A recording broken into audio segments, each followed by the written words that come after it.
மகிழ்ச்சி என்பது இருப்பதில் நிறைவு பெறுவதே, இறக்கை கட்டி பறப்பதே. பேராசிரியர் சாலமன் பாப்பையா தலைமையில் பிலாய் கல்யாண மாலை நிகழ்ச்சி சென்ற வார தொடர்ச்சி. சாவித்ரி படம் எடுத்து தோற்று போனார், சந்திரபாபு படம் எடுத்து தோற்று போனார். ஏ சார், நல்லா ஜெயிச்சவங்க ஒருத்தர் கதை கூட உங்களுக்கு ஏமாத்துறது. தனுஷ் படம் எடுத்து ஒரு தயாரிப்பாளராகவும் நடிகராகவும் ஒரே நேரத்தில் வெற்றி பெறவில்லையா? மனுஷருக்கு நல்ல கதைகளே நினைவுக்கு வராது போல இருக்கு.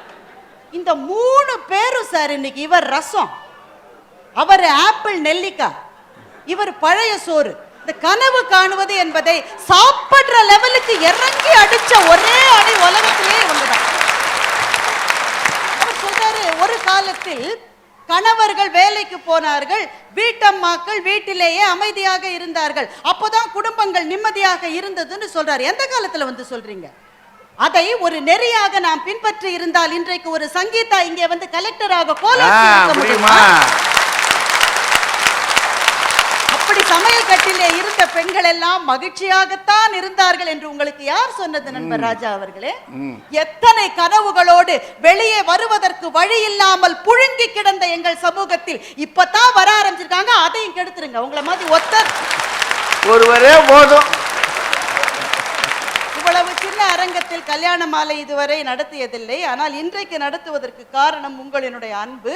துபாய், சிங்கப்பூர் என்றெல்லாம் போவதற்கு ஆசைப்படாமல் பிலாய்க்கு வந்திருக்கிறார்னு சொன்னாங்க. எல்லாரும் கை தன்னாங்க. நினைவு வச்சுக்கோங்க. மோகன் சார், மீரா மேடம், அடுத்தது சிங்கப்பூர், துபாய்னா நான் உண்டு, அவர் கிடையாது.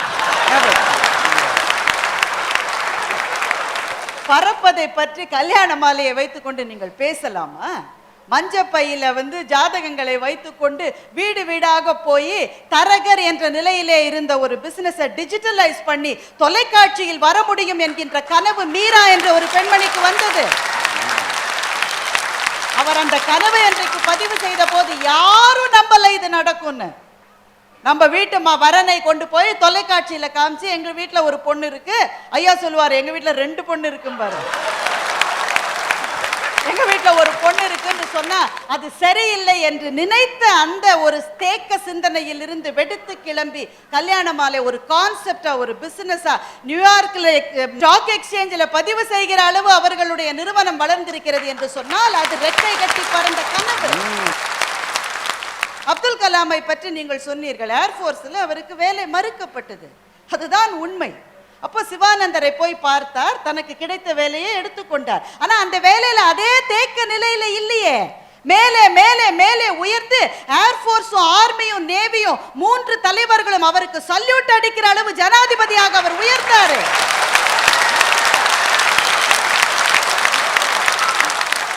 வெந்ததை தின்று விதி வந்தால் வாழ்வோம் என்று கிடைத்ததை மாத்திரம் கையிலே வைத்துக் கொண்டு வாழ்கிறவர்களால் மானுட சமூகம் ஒரு அங்குலம் கூட முன்னேறவில்லை நண்பர்களே, ஒரு அங்குலம் கூட முன்னேறவில்லை. அருள் பிரகாஷ் பேசுற போது ஒண்ணு சொன்னார். கண்ணாடி முன்னால நிற்கிற போது எனக்கு இந்த மாதிரி உயரம் இல்லையே, நான் சிகப்பா இல்லையே, முடி இல்லையே, எல்லாம் கடவுளினுடைய சிருஷ்டிக்கே கரெக்ஷன் சொல்றோம்னு சொன்னார். கடவுளினுடைய சிருஷ்டிக்கு கரெக்ஷன் சொல்லாத சில பேர் கூட கண்ணாடி முன்னால் நிற்க முடியாதபடி காலம் அவர்களை மாற்றி இருக்கிறது. லக்ஷ்மி அகர்வால்னு ஒரு பொண்ணு டெல்லியில, 15 வயசு பொண்ணு, 32 வயசான ஒருத்தன் வந்து ஐ லவ் யூன்னு சொன்னா அதுக்கு என்னன்னே புரியல. பாவம், சின்ன குழந்தை தானே. முகத்துல ஆசிட கொட்டிட்டான். கிட்டத்தட்ட 3/4 லிட்டர் நைட்ரிக் ஆசிட முகத்துல கொட்டிட்டான். லக்ஷ்மியினுடைய முகம் சாம்பியது, தோல் வெந்தது, அவளுடைய வயிறும் மார்பும் இல்லாமலே போனது, அப்படியே உருகி உருகி. இந்த லக்ஷ்மி என்ன செஞ்சானாக்க, இதுதான் எனக்கு நேர்ந்து விட்டது, இவ்வளவுதான் எனக்கு விதிக்கப்பட்டது, நான் இப்படியே இருக்கேன் என்று வீட்டுக்குள்ளேயே லக்ஷ்மி இருந்திருக்கலாம். ஏனென்றால் இதுதான் எனக்கு கிடைத்தது என்று அவள் நினைத்திருந்தால் லக்ஷ்மி வீட்டில் இருந்திருக்கலாம். ஆனால் லக்ஷ்மி வீட்டில் இல்ல. 12 வருஷம் சுப்ரீம் கோர்ட்டுக்கு நடையா நடந்தா. எதுக்கு?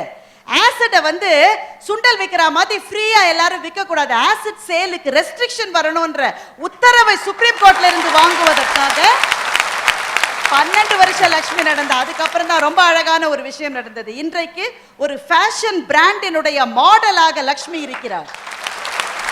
இப்ப சிவப்பா இருக்கிறவர்கள், அழகான மினுமினுக்கின்ற தோலை உடையவர்கள், அழகான பறக்கின்ற கூந்தலை உடையவர்கள் தான் மாடலா இருக்க முடியும்ன்றதை உடைத்து அழகு என்பதே என்ன என்பதை மாற்றி காட்டினாளே லக்ஷ்மி, அவள் தான் உயர பறந்தது.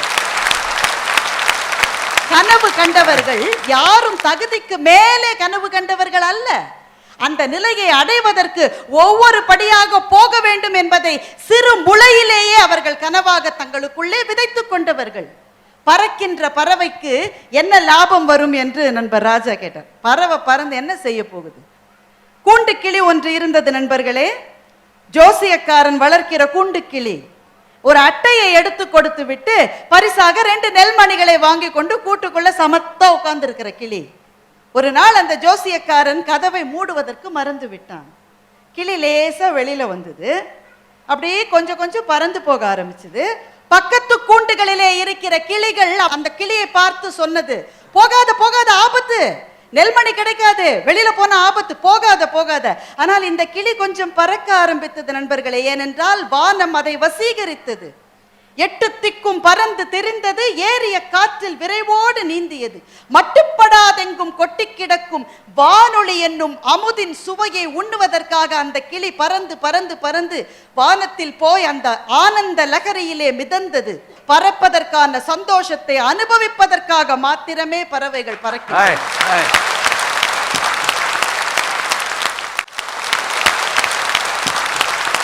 அருள் பிரகாஷ் பேசுற போது ஒரு அழகான வரிய சொன்னார். தோட்டத்திலே பட்டாம்பூச்சி இல்லைன்னு வருத்தப்படாதுங்க, வீட்டுல கரப்பாம்பூச்சி இல்லையேன்னு சந்தோஷப்படுங்க. கரப்பாம்பூச்சி இல்லாத ஒரு வீடு இந்தியாவில் சொல்லுங்க, உங்க பிளாஸ்ட் ஃபர்னஸ்குள்ள நான் குதிச்சிருந்தேன். ஆனா அருள் பிரகாஷ், உங்களுக்கு ஒரு உயிரியல் உண்மை தெரியுமா? பட்டாம்பூச்சி எப்பவுமே பட்டாம்பூச்சியா இல்ல, முதலில் அது புழுவாகத்தான் இருந்தது. நல்ல வேளையா அருள் பிரகாஷ் பேச்ச கேட்காததுனால அந்த குழு தன்னை கூட்டு புழுவாக மாற்றிக்கொண்டது. அது தலைகீழாக தொங்கியது, உணவை துறந்தது, உருகி கரைந்தது.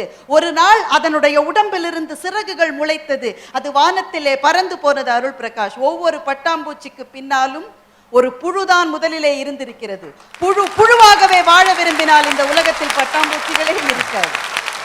இந்த கிணறே எனக்கு போதும் என்று நினைக்கின்ற தவளைகளால் அல்ல, வானம் கூட எனக்கு போதாது என்று நினைக்கின்ற பறவைகளினால் தான் இந்த பூமி இன்னமும் இன்னமும் அழகாகி கொண்டே இருக்கிறது. இந்த தேசத்தினுடைய சுதந்திர போராட்டத்தினுடைய ஆரம்பம் எப்படி இருந்தது? பிரிட்டிஷ்காரர்கள் போடுகிற பிச்சை சலுகைகளை பெற்றுக்கொண்டு அவர்களுக்கு நன்றி தெரிவிக்கின்ற ஒரு கூட்டமாகத்தான் இந்திய தேசத்தினுடைய சுதந்திர போராட்டம் ஆரம்பத்திலே இருந்தது. ஆனால் இது போதாது, இந்த நிலைமையிலே அமைதி காண முடியாது, எனக்கு முழு ஸ்வராஜ்யம் வேண்டும், சுயராஜ்யம் எனது பிறப்புரிமை, அதை அடைந்தே தீருவேன் என்று என்றைக்கு ஒரு பாலகங்காதர திலகர் எழுந்து நின்றாரோ அன்றைக்கு தான் இந்த தேசத்தினுடைய சுதந்திர போராட்டத்தினுடைய வரலாறு எழுதப்பட ஆரம்பித்தது. பிலாய் ஸ்டீல் பிளான்ட் எடுத்துக்கோங்க. 1955க்கு முன்னாடி பிலாய் என்கிற நகரத்தை எங்கே அப்படின்னு இந்தியா மேப்ல நீங்க பூத கண்ணாடி வச்சு பார்த்தா கூட கண்டுபிடிச்சிருக்க முடியாது. இந்த இடத்துல இந்த ஸ்டீல் பிளான்ட் வந்த போது முதல்ல என்ன நினைச்சாங்க? 1 மில்லியன் டன் கெப்பாசிட்டியில இவங்க அயனை ப்ரொடியூஸ் பண்ணாலே அது ரொம்ப பெரிய விஷயம், அதுவே நம்ப முடியாத ஒரு அதிசயம்.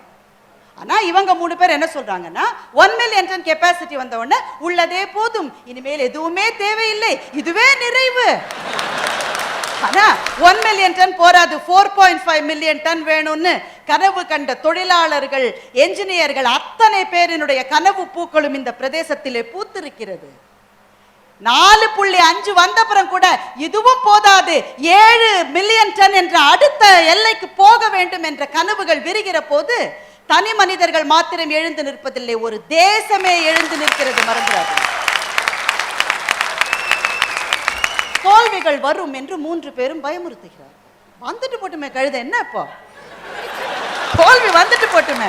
பொறியின்மை யாருக்கும் பழி என்று, ஆழ்வினை இன்மை பழின்னு வள்ளுவ தாத்தா நமக்கு சொல்லியிருக்காரு இல்லையா? வெற்றி பெறாதது பழி அல்ல, முயற்சியே செய்யாம இருக்கிறவன சும்மா விடக்கூடாதுன்னு பின்னாடி 3 பேர் வருவாங்கன்னு தெரிஞ்சுட்டே வள்ளுவர் அன்னைக்கு சொல்லியிருக்காரு.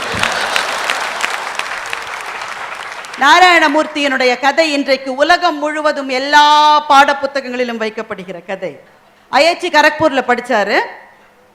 கோர்ஸ் முடிச்ச உடனே ஒரு சின்ன பிசினஸ் ஆரம்பிச்சாரு. 1 வருஷம் நடத்தினாரு. கம்ப்ளீட் ஃபெயிலியர், முழுமையாக தோற்று போனார். தோற்று போன பிறகு பத்னி கம்ப்யூட்டர்ஸ்ல வேலை கிடைச்சது, போய் சேர்ந்தாரு. விரும்பிய பெண்ணை காதலித்து கல்யாணம் பண்ணிக்கிட்டாரு. மகன் பிறந்தான். இதை விட என்ன சார் வேணும் வாழ்க்கையில? வேலை இருக்கு, சம்பளம் இருக்கு, கல்யாணம் ஆச்சு, குழந்தை பிறந்தாச்சு, நிம்மதியா ஈஸியார போட்டு உட்காந்துட்டு சந்தோஷமா மிஞ்சிய வாழ்நாளை கழித்திருக்க வேண்டியதானே. முடியாது. உள்ளே இருக்கிற கனவு உங்களை உறங்க விடாது நண்பர்களே, உங்களை உறங்க விடாது. சுதாமூர்த்தி தன்னுடைய நகைகளை விற்று கொடுத்த 10,000 ரூபாயை வைத்துக் கொண்டு இன்ஃபோசிஸ் என்ற நிறுவனத்தை நாராயணமூர்த்தி ஆரம்பித்தார். இந்தியாவை ஐடி மேப்பில் மிகப்பெரிய வல்லரசாக வளர்த்தது அந்த ஒரே ஒரு சிறு முயற்சி தான். தோல்வி வந்த பிறகும் அடுத்த முயற்சிக்கு ஏன் போகிறார்கள் என்றால், தோல்வியிலிருந்து கற்றுக்கொண்ட பாடத்தை வைத்து அடுத்த முயற்சிக்கு போவதுதான் இந்த பிரபஞ்ச விதி. ஒரு சினிமா பாட்டை இவர் ஏதோ 2 வார்த்தை சொல்லிட்டார் சார், இது ஒரு பாவமா? மீதி இருக்கிற மொத்த பாட்டையும் சொன்னார். படம் 1940 வந்திருக்கு. அவருக்கு எவ்வளவு வயசாச்சு நீங்களே கால்குலேட் பண்ணிக்கோங்க. பாட்டு சொன்னா உடனே வயசாச்சு. ஆமா, அந்த பாட்டுல யாருக்கா தெரியுமா? நான் ஒரு பாட்டு சொல்றேன் கேளுங்க. இமயமலை ஆகாமல் எனது உயிர் போகாது, சூரியன் தூங்கலாம் எனது விழி தூங்காது, வியர்வை மழை சிந்தாமல் வெற்றி மலர் தூவாது, எல்லையை தொடும் வரை எனது கட்டை வேகாது, ஒவ்வொரு விதையிலும் விருட்சம் ஒளிர்கின்றதே, ஒவ்வொரு விடியலும் எனது பேர் சொல்லுமே, வெற்றி நிச்சயம், இது வேத சத்தியம். கைய மாத்திரம் தட்டுங்க. சூப்பர் ஸ்டாருக்கு மாமனரா நடிச்சா போராது. கண்டக்டரா இருக்கிற வாழ்க்கையில் நிறைவு கண்டிருந்தால் இந்தியாவுக்கு ஒரு சூப்பர் ஸ்டார் கிடைத்திருக்கவே மாட்டார். இதைத்தான் என் தாத்தா வள்ளுவன் சொன்னான். உள்ளுவதெல்லாம் உயர் உள்ளல் என்று. அவனுடைய தோளின் மீது ஏறி நின்று அவனுடைய பேரன் பாரதி சொன்னான், பெரிதினும் பெரிது கேள் என்று சொன்னான். பாரதி தன்னுடைய தம்பி சீனி விஸ்வநாதனுக்கு கடிதம் எழுதினான். தம்பி, இருக்கும் இடத்திலிருந்து விழுந்து விடாதபடி கயிறுகள் கட்டிக்கொண்டு நிற்கிறவர்கள் மூடர்கள், நீ பறந்து போ, உனக்கு சிறகுகள் முளைக்கட்டும் என்று பாரதி சொன்னான். தன் தம்பிக்கு பாரதி எழுதிய அந்த கடித வரிகளை இந்த மன்றத்துக்கு அவன் கொடுக்கிற ஆசீர்வாதமாக முன்மொழிந்து விடைபெறுகின்றேன். நன்றி, வணக்கம்.